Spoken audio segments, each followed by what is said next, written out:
Welcome to Social Landlord Podcast. Smart investing meets peace of mind.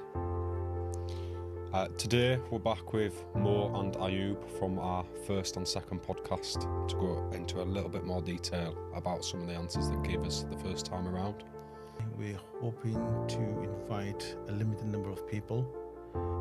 It's a basically event running for about 3-4 hours. So it's a half-day workshop basically. And what that teaches you is 3 things.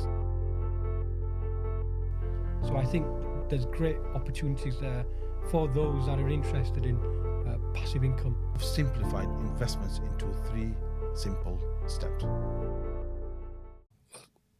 Welcome to the Social Landlord Podcast, where smart investing meets peace of mind.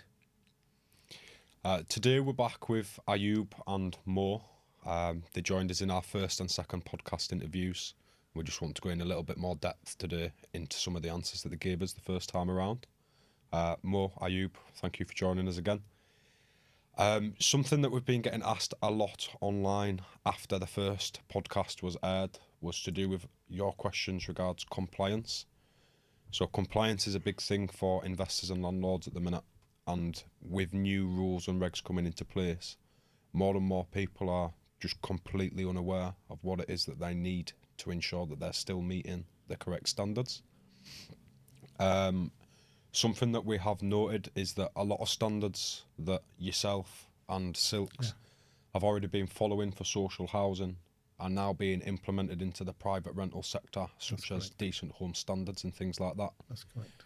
Could you perhaps just tell us a little bit more about how, again, you can help landlords stay compliant with their properties and just above board in all aspects? Yeah, no, good question, Lewis. I think for many years, we've had to follow a standard in terms of the properties that we hand over, which is a national standard, which is called Decent Home Standards. And that's quite, I wouldn't say it's a rigorous standard, but it's a standard where basically we've got to hand properties over in a decent standard, which is exactly what it says on the tin. What I'm finding, though, over the last recently, you're right, the government are planning on, and there's conversations around rolling this out on a national level, where the decent home standards are also where they want to press it now for private housing. But in terms of decent home standards, we've got to basically make sure that the property is in a good standard condition, because moving forward, the organisation that's going to be managing it, they're responsible for making sure that it's maintained at that same sort of level. Plus, additionally on top, we've got to provide a compliance, which is gas safety certificate, your normal standard stuff that you'd have to do, gas safety certificate, EICR, which you've got to produce now as well, EPCs, which have got to be E or above. But on top of that, with some of the properties, we've got to go in a bit more detail. So, for example, for the HMOs, we've got to provide a fire risk assessment. And we've got to ensure all the recommendations on the fire risk assessment are expedited. And on some occasions, we've got to, if it's an open water tank system, then we've got to provide a Legionella certificate as well. But ultimately, it's all about making sure and ensuring that the properties are handed over in a good standard. Naturally, if you hand something over in a good standard, the whole idea is that it will be looked after and maintained to that high standard. And you can also get higher rents as well. If the property meets decent home standards, fully compliant, fully decorated, chances you get higher rent as well in the private rental sector. Yeah. Okay. And just whilst we were on that topic, in terms of, again, what Citywide can do, and I know that you guys have been working in social housing for many years now, so decent home standards to you will be second nature. To a landlord or an investor that's just got into property or is just learning about these regulations, how difficult would you say it is for them to be on top of this and maintaining this with a private tenant? Well, if they were to do it personally by themselves, I think to begin with, it would be quite difficult not understanding what decent home standards are, what the compliance are. The benefit of working with Citywide, we have a checklist of what all the compliance documents are, what requirements are, what the decent home standards are, and we're more than happy to do any refurbs, any works to the property, make sure they meet all the standards, which saves them a lot of time. So going further into the decent home standards and that sort of compliance, because I know that you guys have both been in the property game for longer than decent home standards as itself. How would you say that that's maybe improved the quality of life for a lot of people living in these properties? Well, because one of the things that I do when I love handover day. So it's actually when you go out and you actually hand the key over to the provider, and sometimes I'll stay there and I'll watch tenants move in.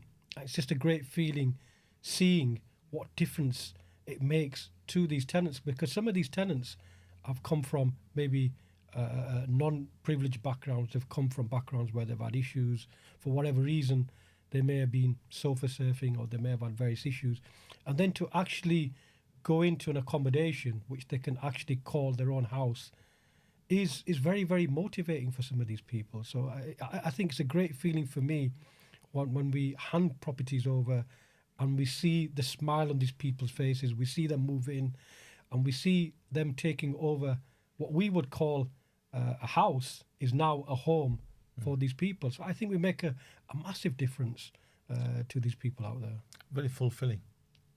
I can imagine. That's I can imagine. It's very fulfilling. Especially from people that have come from potentially being homeless, like you say, sofa surfing, maybe even sleeping rough, to come into a property that is meeting a national standard that, everyone has to have now. It's only since we've been in this sector, social housing, we've realised how tough people have it out there. People are really, really struggling. They're living on the streets. And we've given them a home. It's life-changing. In terms of giving people's homes, every business's goal is to grow and grow and grow. In terms of Citywide, how are you growing, or how are you? Because you need some sort of motivation, some sort of incentives for people to help you, for people to work with you. How are you growing? What is it that's helping you?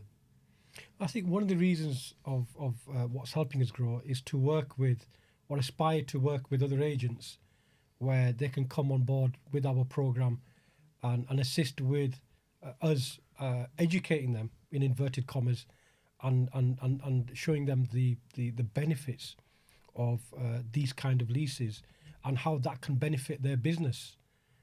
So in essence, the whole idea is that it frees them up to focus on growing the business, and ultimately that increases the income on their business.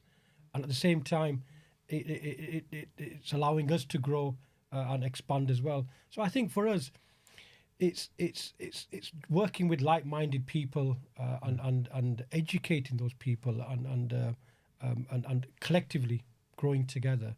So I think for us, that's one of the routes that we go down, is to work with them kind of agents. So the good thing with us is we have a pretty much a very wide coverage, which is, I think I mentioned it last time, north of Coventry, all the way up to the northeast. And the great thing is we take on different types of properties, from terraced houses to HMOs to blocks of flats. So if there's any agents out there that want to work with us who are in those areas, please do reach out to us. So, Ayub been one of the agents now working with Citywide.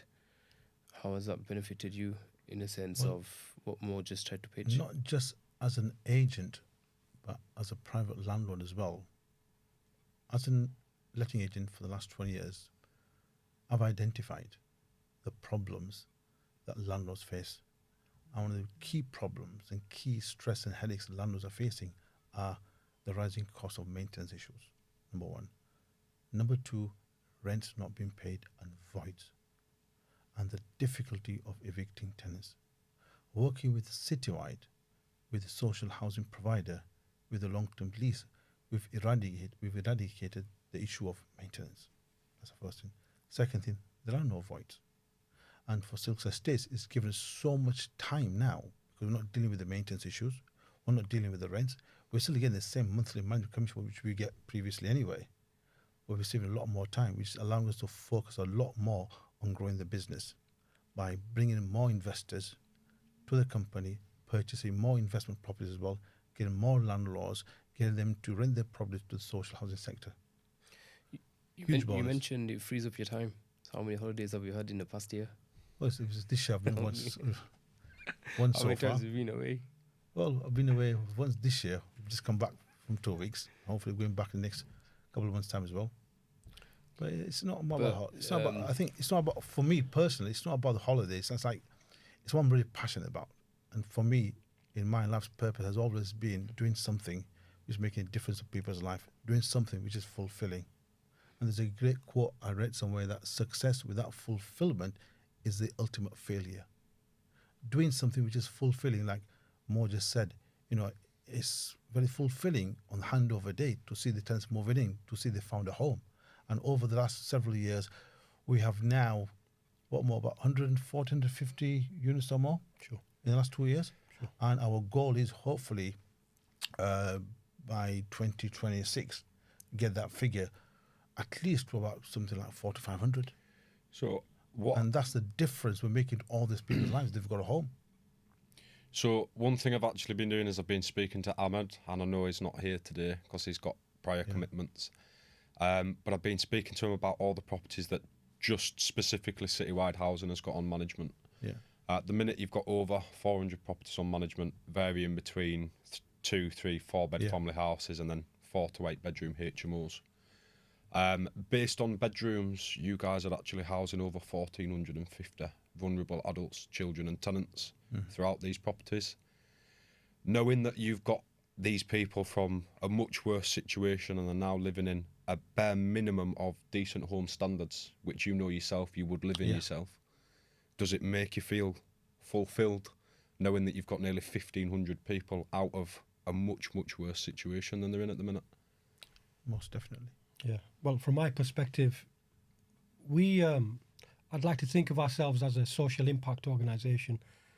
So we are making a difference to those people's lives. But by the same token, we're getting good returns as well. So for me, it ticks all the boxes. So we're getting good return for our landlords, for our investors. We're getting people in safe houses, in good quality accommodation.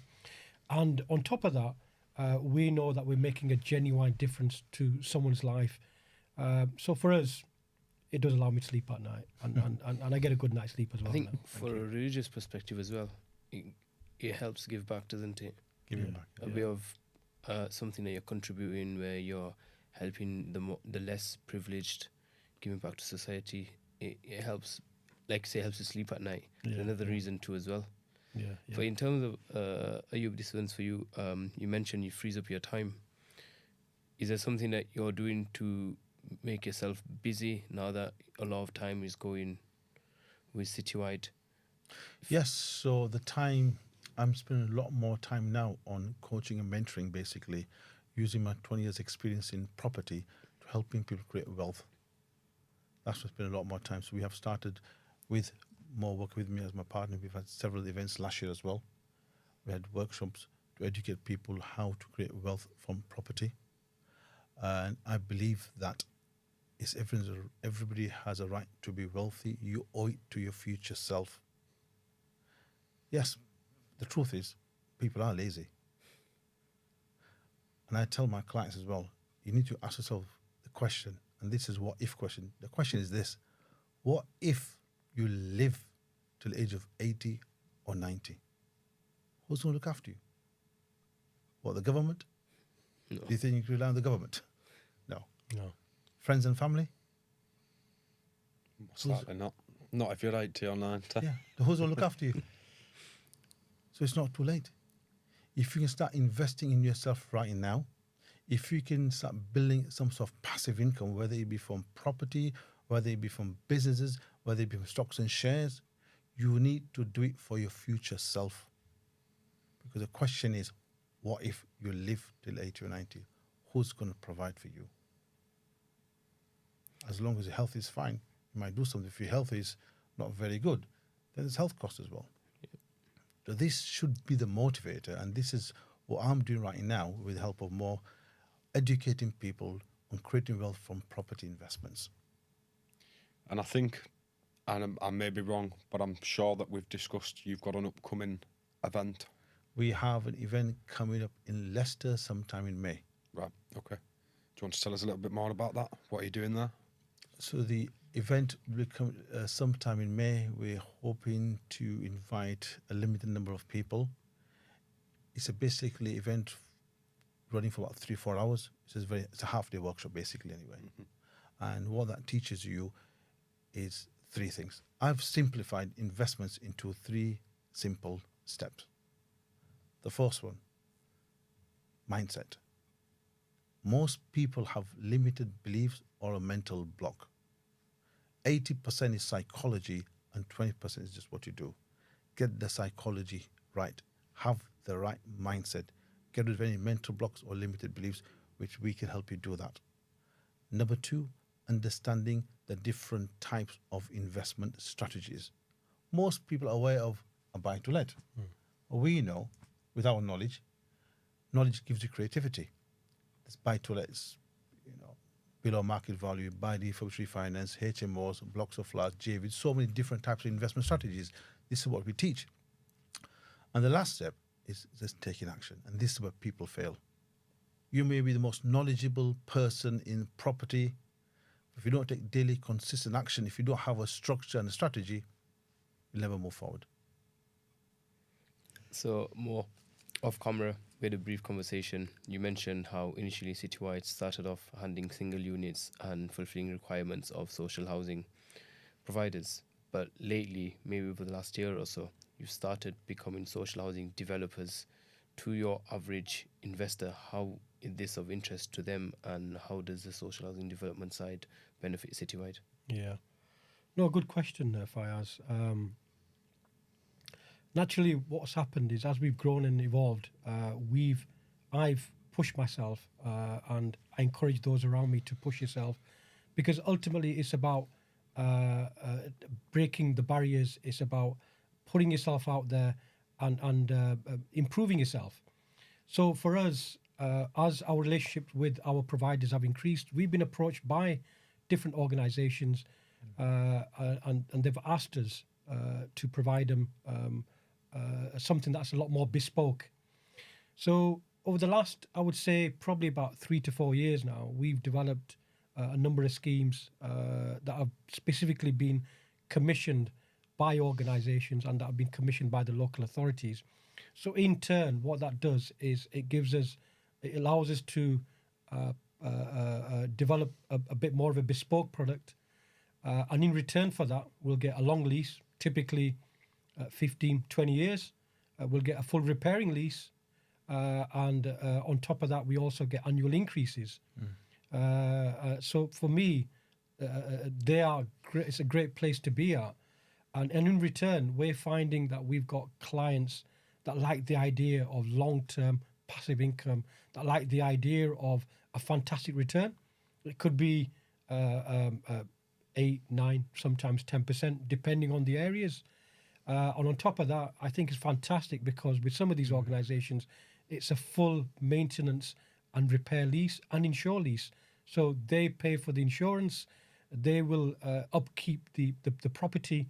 So I would say it's a truly hands-off passive investment. And ultimately, what you're really getting, the 2 major benefits you're also getting is that your income, because it's index-linked, keeps increasing based on inflation. And secondly, most importantly, is the value of your asset is going up as well. So you'll find it ticks a lot of the boxes. You're not involved with the day-to-day management. The value of the asset's gone up.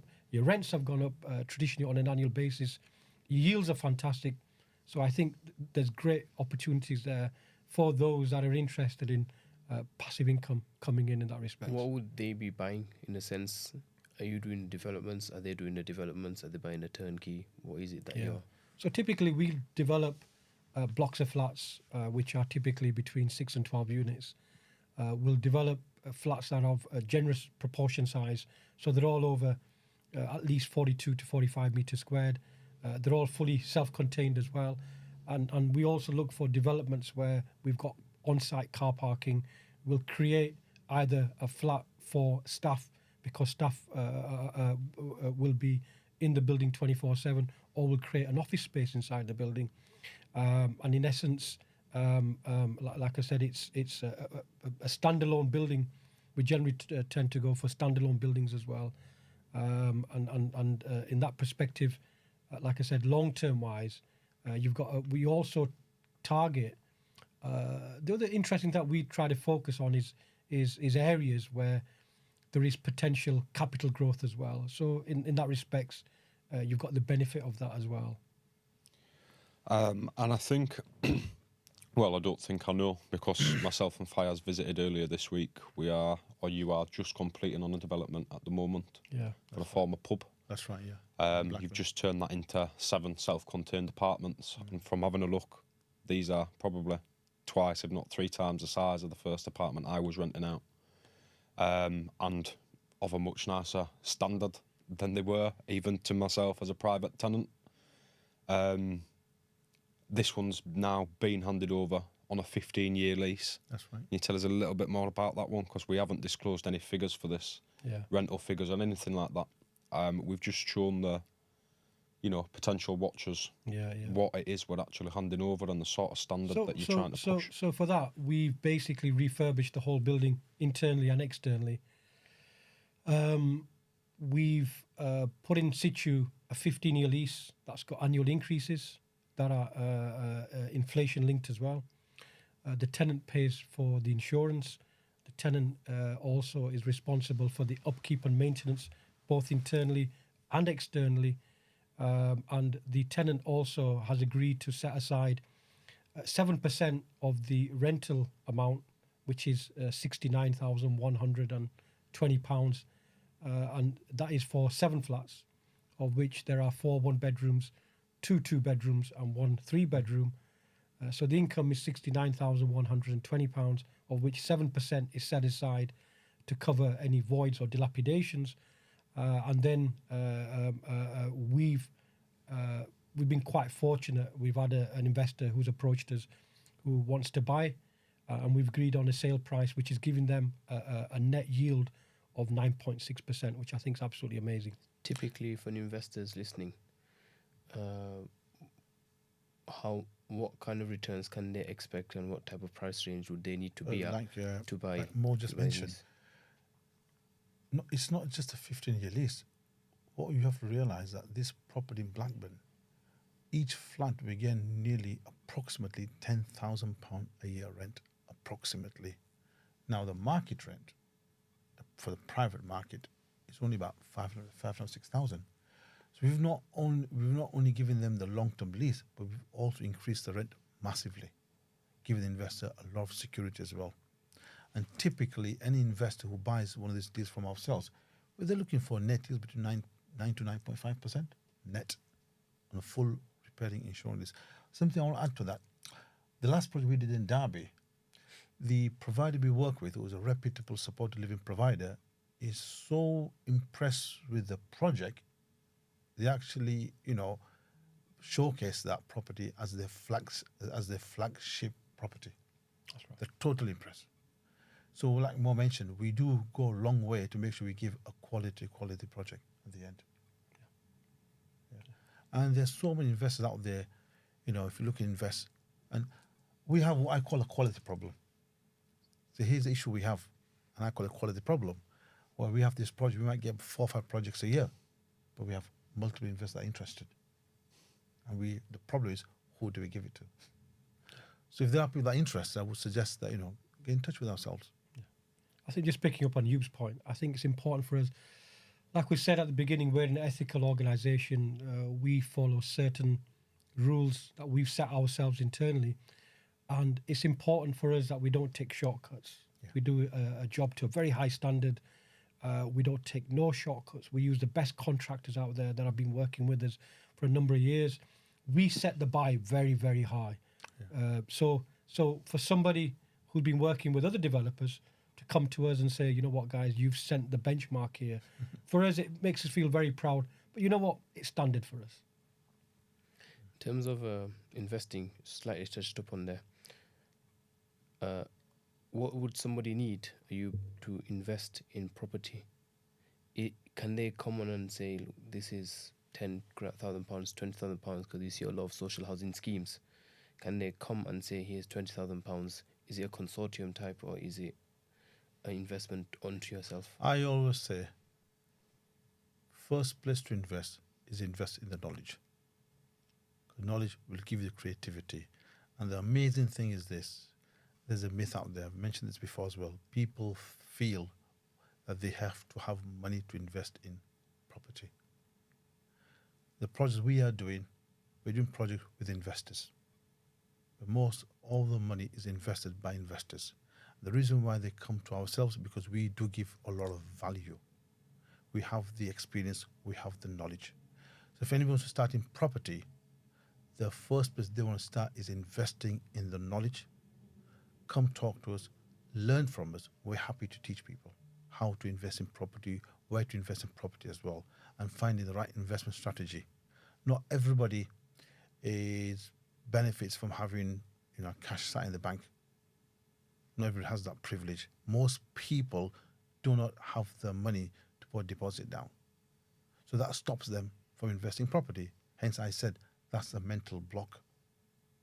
What I'm saying, invest in the knowledge first, and then you'll find the right strategy to fit your appetite for risk. We're running out of time, guys, so I've got to ask you, like we always do, and I don't want the same answer as last time.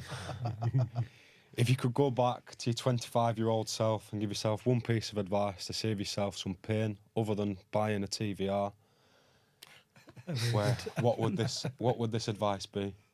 Well, I'll stick to my original advice, but I think the other important bit of advice I would say, surround yourself with good people. I was just thinking that. Surround yourself with good people, those that will keep pushing you, those that will advise you, those that will add value to you. And you're only as good as those people that you surround yourself with. And the old saying goes is your net worth is your network. So I'm a firm believer in that as well.